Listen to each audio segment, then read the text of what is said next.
திருத்தூதர் பணிகள் அதிகாரம் 10. செசரியா நகரில் கொர்னேலியு என்னும் பெயருடைய ஒருவர் இருந்தார். அவர் இத்தாலியா எனப்பட்ட படைப்பிரிவில் நூற்றுவர் தலைவர். அவர் இறைப்பற்றுள்ளவர். தம் வீட்டார் அனைவருடனும் கடவுளுக்கு அஞ்சி நடந்தவர். மக்களுக்கு இரக்கச் செயல்கள் பல புரிந்தவர். இடைவிடாது கடவுளிடம் மன்றாடி வந்தவர். ஒரு நாள் பிற்பகல் 3 மணி அளவில் அவர் ஒரு காட்சி கண்டார். அதில் கடவுளுடைய தூதர் அவரிடம் வந்து கொர்னேலியு என்று அழைப்பது தெளிவாக தெரிந்தது. அவர் வானதூதரை உற்று பார்த்து, ஆண்டவரே, என்ன என்று அச்சத்தோடு கேட்டார். அதற்கு தூதர், உமது வேண்டல்களும் இரக்கச் செயல்களும் கடவுள் திருமுன் சென்றடைந்துள்ளன. அவற்றை அவர் நினைவில் கொண்டுள்ளார். இப்போது யோப்பா நகருக்கு ஆள் அனுப்பி பேதுரு என்னும் பெயர் கொண்ட சீமோனை வரவழையும். தோல் பதனிடும் சீமோன் என்பவரின் வீட்டில் அவர் விருந்தினராய் தங்கியிருக்கிறார். அவர் வீடு கடலோரத்தில் உள்ளது என்றார். தம்மோடு பேசிய வானதூதர் சென்றதும் அவர் தம் வீட்டு வேலையாள்களுள் 2 தம் நம்பிக்கைக்குரிய இறைப்பற்றுள்ள படைவீரர் ஒருவரையும் கூப்பிட்டு நடந்தவற்றையெல்லாம் விளக்கிச் சொல்லி அவர்களை யோப்பாவுக்கு அனுப்பினார். அவர்கள் வழி நடந்து மறுநாள் அந்த நகரை நெருங்கிக் கொண்டிருந்த போது பேதுரு இறைவனிடம் வேண்ட வீட்டின் மேல் தளத்துக்கு சென்றார். அப்போது மணி 12. அவருக்கு பசி உண்டாயிற்று. அவர் உணவருந்த விரும்பினார். உணவு தயாராகி கொண்டிருக்கும் போது அவர் மெய்மறந்த நிலைக்குள்ளானார். வானம் திறந்திருப்பதையும் பெரிய கப்பற்பாய் போன்றதொரு விரிப்பு 4 முனைகளிலும் கட்டப்பட்டு தரையில் இறக்கப்படுவதையும் கண்டார். நடப்பன, தரையில் ஊர்வன, வானில் பரப்பன அனைத்தும் அதில் இருந்தன. அப்போது பேதுரு, எழுந்திடு, இவற்றை கொன்று சாப்பிடு என்று ஒரு குரல் கேட்டது.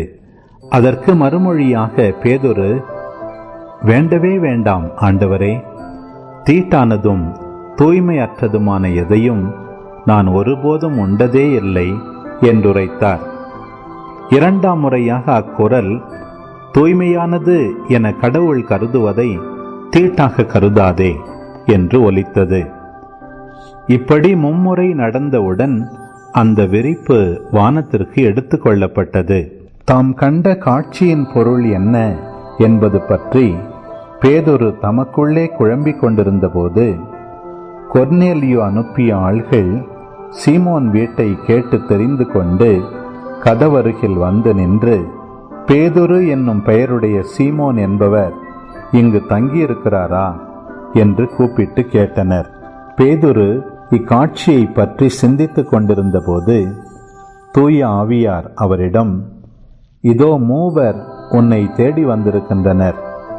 நீ கீழே இறங்கி தயக்கம் ஏதுமின்றி அவர்களோடு புறப்பட்டுச் செல், ஏனெனில் நான் தான் அவர்களை அனுப்பியுள்ளேன் என்றார். பேதுரு கீழே இறங்கி அவர்களிடம், நீங்கள் தேடுபவர் நான் தான், நீங்கள் வந்த காரணம் என்ன என்று கேட்டார். அதற்கு அவர்கள், நூற்றுவர் தலைவரான கொர்னேலியு ஒரு நேர்மையாளர், கடவுளுக்கு அஞ்சி நடப்பவர், யூத மக்கள் அனைவரிடமும் நற்சான்று பெற்றவர். உம்மை தம் வீட்டுக்கு வரவழைத்து நீர் சொல்வதை கேட்க வேண்டும் என்று தூய வானதூதர் அவருக்கு வெளிப்படுத்தியுள்ளார் என்றார்கள். அப்போது பேதுரு அவர்களை உள்ளே அழைத்துச் சென்று விருந்தோம்பினார். மறுநாள் அவர் அவர்களுடன் புறப்பட்டு போனார். யோப்பாவில் உள்ள சகோதரர் சிலரும் அவரோடு சென்றனர். அடுத்த நாள் அவர் செசரியா நகரை சென்றடைந்தார். கொர்னேலியு தம் உறவினர்களையும் நெருங்கிய நண்பர்களையும் வரவழைத்து அவருக்காக காத்து கொண்டிருந்தார். பேதுரு உள்ளே வரவே கொர்னேலியு அவரை எதிர்கொண்டு போய் அவர் காலில் விழுந்து வணங்கினார்.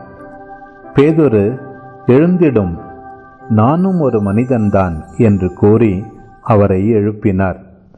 அவரோடு பேசியவாறே பேதுரு உள்ளே சென்றார். அங்கு பலர் வந்திருப்பதை கண்டு அவர்களை பார்த்து, ஒரு யூதன் பிற குலத்தவரிடம் செல்வதும் அவர்களோடு உறவாடுவதும் முறைகேடு என்பதை நீங்கள் அறிவீர்கள். ஆனால் யாரையும் தீட்டுள்ளவர் என்றோ தூய்மையற்றவர் என்றோ சொல்லக்கூடாது என கடவுள் எனக்கு காட்டினார். ஆகவே நீங்கள் என்னை வரவழைத்த போது மறுப்பு கூறாமல் வந்தேன். இப்போது சொல்லும், எதற்காக என்னை வரவழைத்தீர் என்று வினவினார். அதற்கு கொர்நேலியு கூறியது, 3 நாள்களுக்கு முன் இதே நேரத்தில், அதாவது பிற்பகல் 3 மணிக்கு என் வீட்டில் நான் இறைவனிடம் வேண்டிக் கொண்டிருந்தேன். அப்போது பளபளப்பான ஆடை அணிந்த ஒருவர் என் முன் வந்து நின்றார். அவர் என்னிடம், கொர்நேலியு, உம் வேண்டுதலை கடவுள் கேட்டருளினார். உம் இரக்கச் செயல்களை அவர் நினைவிற்கொண்டார். ஆகவே நீர் யோப்பாவுக்கு ஆள் அனுப்பி பேதுரு என்னும் பெயருடைய சீமோனை வரவழையும். அவர் தோல் பதனிடுபவராகிய சீமோன் வீட்டில் விருந்தினராக தங்கியிருக்கிறார்.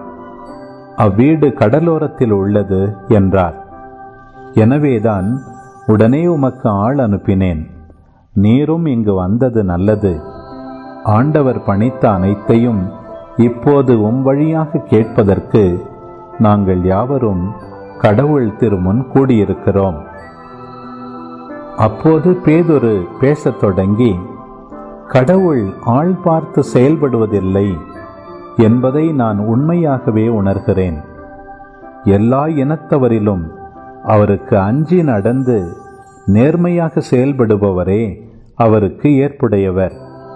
இயேசு கிறிஸ்து வாயிலாக அமைதி உண்டு என்னும் நற்செய்தியை அவர் இஸ்ரேல் மக்களுக்கு அனுப்பினார். அவரே அனைவருக்கும் ஆண்டவர். திருமுழுக்கு பெறுங்கள் என்று யோவான் பறைசாற்றிய பின்பு கலிலேயா முதல் யூதேயா முழுவதிலும் நடந்தது உங்களுக்கு தெரியும். கடவுள் நாசரேத்து இயேசுவின் மேல் தூய ஆவியாரின் வல்லமையை பொழிந்தருளினார். கடவுள் அவரோடு இருந்ததால் அலகையின் கொடுமைக்கு உட்பட்டிருந்த அனைவரையும் அவர் விடுவித்து எங்கும் நன்மை செய்து கொண்டே சென்றார். யூதரின் நாட்டுப்புறங்களிலும் எருசலேம் நகரிலும் அவர் செய்த அனைத்திற்கும் நாங்கள் சாட்சிகள். மக்கள் அவரை சிலுவையில் தொங்க வைத்து கொன்றார்கள். ஆனால் கடவுள் அவரை 3ஆம் நாள் உயிரோடு எழுப்பி காட்சியளிக்கச் செய்தார். ஆயினும் அனைத்து மக்களுக்கும் அல்ல, சாட்சிகளாக கடவுள் முன் தேர்ந்து கொண்டவர்களுக்கு மட்டுமே அவர் காட்சியளித்தார். இறந்த அவர் உயிர்த்தெழுந்த பின்பு அவரோடு உண்டு குடித்த நாங்களே இதற்கு சாட்சிகள். மேலும் வாழ்வோருக்கும் இறந்தோருக்கும் நடுவராக கடவுளால் குறிக்கப்பட்டவர் இயேசுதாம் என்று மக்களுக்கு பறைசாற்றவும் சான்று பகரவும் அவர் எங்களுக்கு கட்டளையிட்டார். அவரிடம் நம்பிக்கை கொள்ளும் அனைவரும் அவரது பெயரால் பாவ மன்னிப்பு பெறுவர் என்று இறைவாக்கினர் அனைவரும் அவரை குறித்து சான்று பகர்கின்றனர் என்றார். பேதுரு தொடர்ந்து பேசிக் கொண்டிருக்கும் போது அவருடைய சொற்களை கேட்ட அனைவர் மீதும் தூய ஆவி இறங்கி வந்தது. பேதுருவோடு வந்திருந்த விருத்த சேதனத்தில் நம்பிக்கையுடையோர் தூய ஆவியின் கொடை பிற இனத்தவர் மீதும் பொழியப்பட்டதை கண்டு மலைத்து போயினர். ஏனென்றால் அவர்கள் பரவச பேச்சு பேசி கடவுளை போற்றி பெருமைப்படுத்தியதை கண்டார்கள். பேதுரு, நம்மை போல தூய ஆவியை பெற்றுக்கொண்ட இவர்கள் தண்ணீரால் திருமுழுக்கு பெறுவதை யார் தடுக்க முடியும் என்று கூறி இயேசு கிறிஸ்துவின் பெயரால் அவர்களுக்கு திருமுழுக்கு கொடுக்க பணித்தார். பின்பு அவர்கள் சில நாள் தங்களுடன் தங்கியிருக்குமாறு அவரிடம் வேண்டினார்கள்.